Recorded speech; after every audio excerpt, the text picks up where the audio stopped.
Our company doesn't need the uneducated. If you only have a middle school diploma, disappear right now."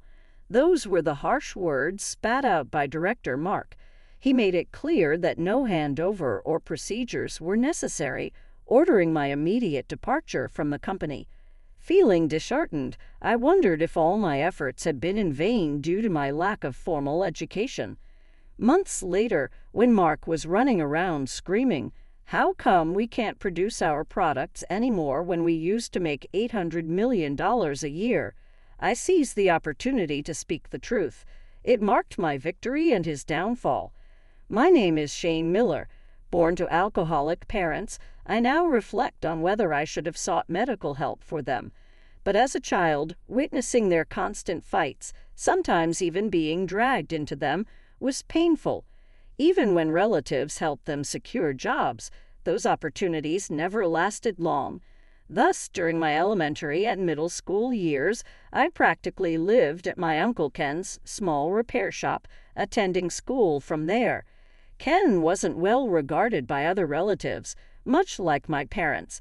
Though about 10 workers would come and go at his shop, only 4, including Ken, worked closely together. Despite this, his shop felt cramped, leading nosy relatives to doubt its functionality. Wondering what he was actually doing, they pointed fingers behind his back. It's understandable if they were confused, as Ken, with skills he taught himself, could fix anything from pot lids to the latest computers. He would boast about his abilities in front of me, saying, "How about that, Shane? It's cool and fun, right?"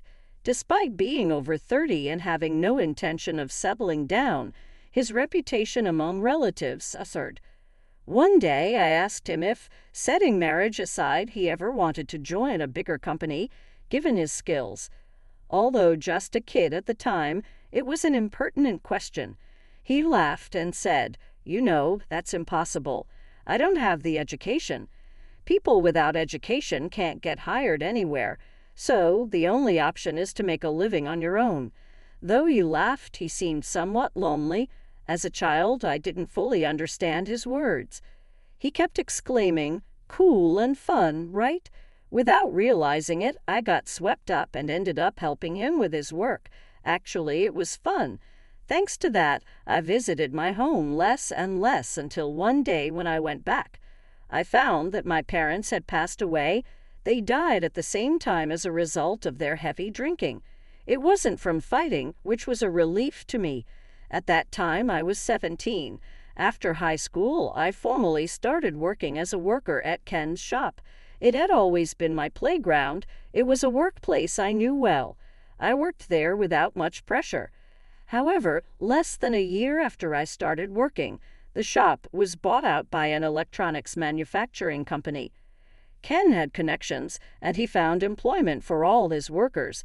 For me, he humbly negotiated, and even though I only had a high school diploma, I was treated as a development department employee. He wore himself out with the merger, and he passed away when I was 20. Although he was exhausted towards the end, what I remember is his silly, bright smile, like a kid exclaiming, "Cool and fun, right?" In memory of my late uncle, I continued to work hard alone. Being a high school graduate and a small shop worker, many employees were cold to me. Other college graduates who joined later didn't treat me as a colleague. They treated me like an apprentice, ordering me to make coffee, take copies, and go shopping. However, a woman named Johanna Phillips, who joined when I was 21, never looked down on me. "Hi, Ken. Good morning." She would greet me cheerfully every morning. She taught me everything about being a professional that I hadn't fully grasped yet. Yes, that's how you talk on the phone as a business person. You should name yourself first when you meet someone new, and so on. "Oh, my dad, I asked your name first when we met for the first time, didn't I?" When I said that, she replied, "That's totally fine. We're colleagues in the same office. You'll try it with somebody else next time, okay?" Since then, we've been faithful coworkers. Another ally was the development director, Russell Nelson. Russell was an old friend of Ken's from high school. They went their separate ways when they went off to college, but Russell always seemed to keep an eye on Ken. He was the very person who brought up the idea of merging the company and the factory to Ken. So he was genuinely saddened when Ken fell ill. "It's all my responsibility from now on. I'll take care of your future," he said, shaking my hand firmly and warmly. Except for Johanna and Russell, the other employees, especially the executives, didn't give me the time of day. What's so great about that little privately owned shop? I have no idea. Despite the situation, by the time I was 28, even older colleagues would come asking, "Shane, how should I handle this?" And after I casually explained, they'd say, "Your explanation is so clear." Thank you. However, the coldness of the executives hasn't changed. Specifically, I've been working for about 10 years with almost no pay raise or promotions. It seems I just don't have any luck with that kind of thing. Russell has tried many times to improve my situation, especially this year. He really went the extra mile. "We can't let down your uncle," he said, but then a turning point came for him too. His mother in the countryside fell ill, and his father had already passed away. With no other relatives around, Russell had to take care of her. Considering his mother's situation, returning to his hometown was the best option. "Don't worry about me. Please go and be with your mother," I said. He apologized deeply and cried, "I'm sorry. It's really kind of you. I sincerely didn't want him, who had been so nice to me, to experience the pain of losing a family member. I wished deeply for his mother's well-being." Thus Russell left the company. A man named Mark Smith took the director's chair as his successor. He's 53, and apparently he was Russell's contemporary. It seemed he got his position even though he didn't understand development at all. That was a problem. He took on impossible schedules, and then there were cries of distress from the field. His response was, "If you don't like it, then quit." Such talk was tolerated in the company culture. It could even be said to be valued.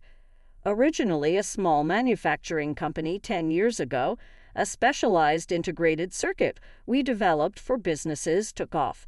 Including the circuit itself and other products using it, it generated annual revenues of $800 million. The company views that more as the result of sales efforts than the developers' achievements. That's why, while our development department salaries haven't increased, the sales department looks down on us. Therefore, even within development, due to being a high school grad who rose from a small shop, Mark would pull me out during work and say, "You've been working here since you were a kid, right? Maybe it's time to graduate, huh? This isn't a school or a playground," and he'd mock me like that every chance he got. Besides, your uncle's shop only merged with us because of Russell's mercy, right? Both are gone now. Aren't you embarrassed to still be here? When he insults Ken and Russell like that, it makes my blood boil. Why do I have to be told that by someone like you? I snapped back. He replied with a cool face, "Well, because I graduated from college and you're just a high school grad. What's wrong with a college grad looking down on a high school grad?" His smirking face was so annoying that I accidentally kicked the desk. Seeing his startled face, I felt foolish and silently went back to my workstation. The next day, the desk work I had been handling was taken over by Mark. On top of that, I was told, "We can't have someone disrupting the flow," and I was kicked off the development work, regressing to making coffee, running copies, and doing errands like an apprentice. That's tyranny. You could sue and win, exactly. Johanna and other colleagues who appreciated me tried to advise him. I also wanted to take full responsibility for the work we were all progressing on. However, he didn't listen to anyone's input at all. Are you all kidding me? Instead of worrying about a high school grad colleague, you guys should be doing your own work, he would say. But ever since he took over the projects I was involved in, there had been no progress at all. I thought if he couldn't handle it, he shouldn't have taken it away in the first place. But he argued, basically, we're opening sales channels for enterprises. Selling something developed by a high school grad could affect our credibility, right? With his assertion, I even started thinking that he had a point. In a way, being mocked daily as a high school grad, I couldn't help but entertain such thoughts. Ken used to say, "Those without education can't get hired." Even so, the reason I'm here now is all thanks to him. At least that's an undeniable fact. That's why I could endure it when Mark targeted me personally. One day I did exactly as Mark told me and served him coffee. This is terrible. Can the high school grad even make a decent cup of coffee? He mocked exaggeratedly. Dealing with him became too tedious. As I stood there stunned, Johanna couldn't stand it any more and protested to him. "Why don't you make it yourself? Please stop using Shane like this." But he just snorted and changed his target to her. "What is it? Standing up for such a guy? Oh, I see. You're 33 this year, right? Supposed to be unmarried, a spinster trying to curry favor by respecting a high school grad colleague, trying to seduce him, huh?" "Oh, that's creepy," Mark sneered. I didn't listen to the end. My fist flew before he could finish. It was the first time I ever hit someone. Panicked as it was my first time, I didn't bother to check on Mark, nor did I speak to Johanna, whose face was flushed. I just shook and left the scene. When I came to work the next day, the only tasks left to me were menial, and even the semblance of a desk I had was gone without a trace. My colleagues were in turmoil. "What's going on?" Johanna murmured. Though I thought it was Mark's doing, I quickly learned from him, who had apparently come to work earlier, "As you see, you don't have a desk anymore. You're fired, can't even handle menial tasks, defy your boss, and on top of that, you hit him and skipped work. No reason to keep you around. Don't need any paperwork or anything. Just disappear already." As I listened to that, I realized there was no taking it back. I didn't intend to apologize even then. That's outrageous. How can a director just decide on his own to fire you? Johanna's voice trembled. Seeing her like that, Mark's face showed even more satisfaction, triumphant. That's the difference between having education or not. Our executives will listen to anything I say. A high school grad's fate can be manipulated anyway. An elite like me, who graduated from a well-known college, once it's all about freedom. I figured they would make such a decision. I had resigned myself to that, even when Ken passed. Except for Russell, no one said anything, not even sending a single flower to the funeral. Our company doesn't need the uneducated. If you're just a high school grad, disappear here, right now, Mark reiterated. I clenched my back teeth and felt like crying. However, I refused to cry in front of a guy like him. I fled the scene. I got discarded by the company I served for 10 years. I thought it was a total defeat. Ultimately, all my effort with Ken and Russell was just a waste.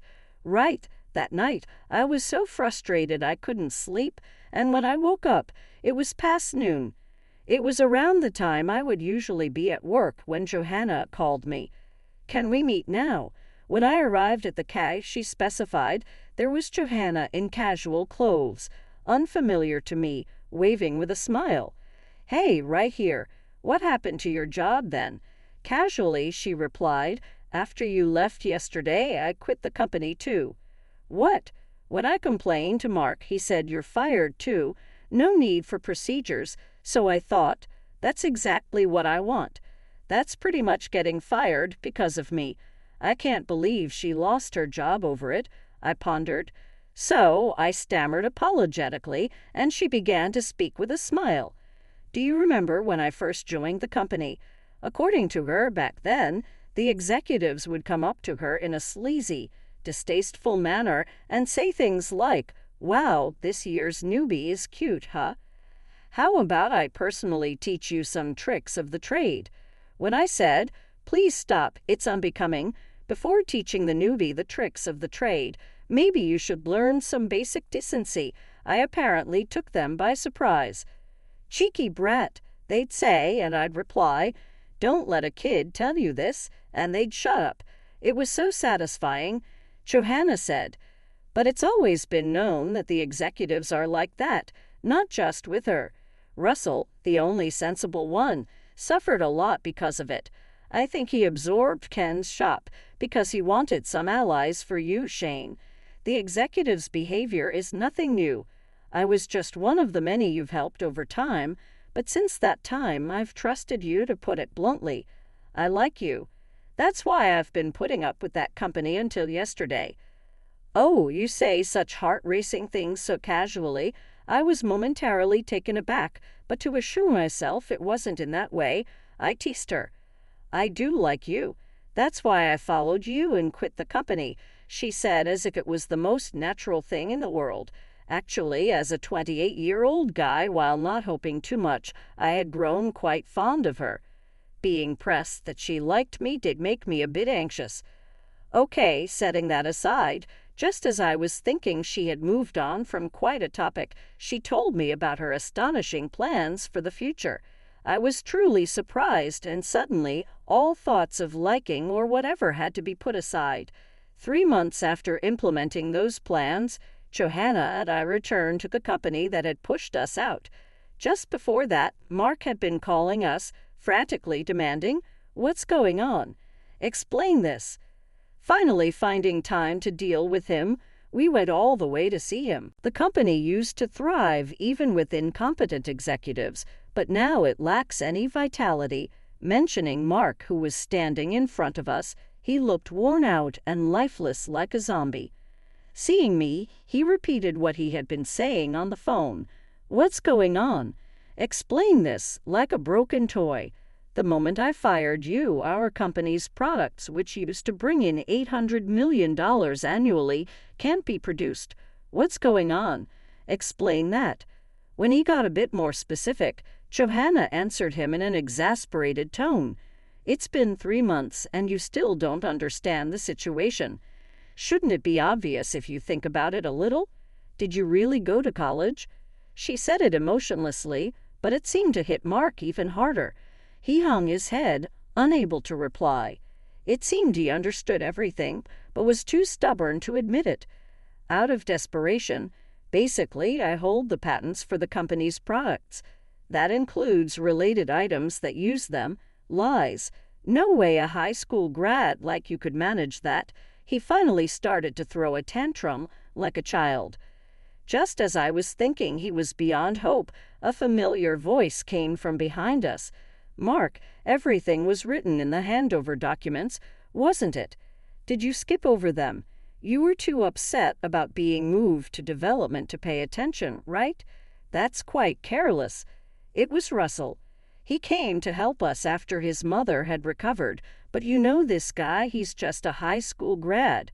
Mark could barely speak. That was natural just because our former company, meaning his company, had finally gone bankrupt. Today, we came to give him a reality check as he is still in denial, refusing to leave his desk. The bankruptcy was largely due to the negligence of Mark and the other executives concerning the patents. During my time with Ken, I had managed to develop highly convenient integrated circuits. Watching him repair things, I came up with ideas. Then, with the help of the workers, I managed to create something sellable. He would exclaim, "This could sell. Awesome, Shane." Later, I consulted with Russell, who was close to Ken. Based on that, it led to the merger of the factory and the company. Though the company was initially reluctant to accept the employment of all the employees, saying, "It's impossible to bring in people from a factory with no education and no proven track record into the company," Ken passed away exhausted by those dealings. Because they underestimated us, I was able to protect my patents with Ken's guidance, without handing them over to the company. Even after my circuits became a huge hit, they thought, "We can take any patent from a young upstart like him," and neglected to monitor the patent situation, assuming someone else would handle it. During the transition, Mark failed to check what specific work I was doing or whether I held any patents, simply dismissing me as a presumptuous high school grad. Everyone underestimated me as if I was an incompetent guy. As Johanna piled on the pressure, she said to Mark, Shane's patents have already sold to another company for $100 million. With that money, Shane and I have started a new venture with the help of Russell. I do also appreciate your support, Russell said humbly. You would never approve of that. Indeed, the CEO hadn't wanted to approve it, but I had already sold the patents before telling him. Thus, all I could say to Mark was, "There's nothing you can do about it now, you, a high school grad, being so presumptuous." He was more like a broken toy, or maybe actually broken. "To the high school grad, you've thoroughly lost," I declared. The broken man's eyes widened in frustration, and he fell silent, leaving him speechless. The three of us walked away. After all, we had a mountain of work to do. Eventually, the company I started launched products that became smash hits one after another. As the company grew, I scouted colleagues from my former company who had supported me, making them new employees. They all came apologizing, "Sorry we couldn't help you back then." Just hearing that felt somewhat redeeming. In fact, I had reached out to all the employees of the company even before it went bankrupt, including Mark. Needless to say, the executives refused to work under a high school grad like me. They actually had been riding on the coattails of my products. Though there was naturally no chance of them recovering, what happened to them after the bankruptcy? I don't know. All I hear are rumors that they can't find jobs or keep getting fired. Now working with colleagues who truly appreciate my abilities feels like erasing all the harassment I suffered under Mark and even erasing the fact I lamented. I guess it's because I don't have a degree. I don't care anymore. It doesn't matter to me what happens to them. The issue now is about the time Johanna casually mentioned she liked me during a conversation.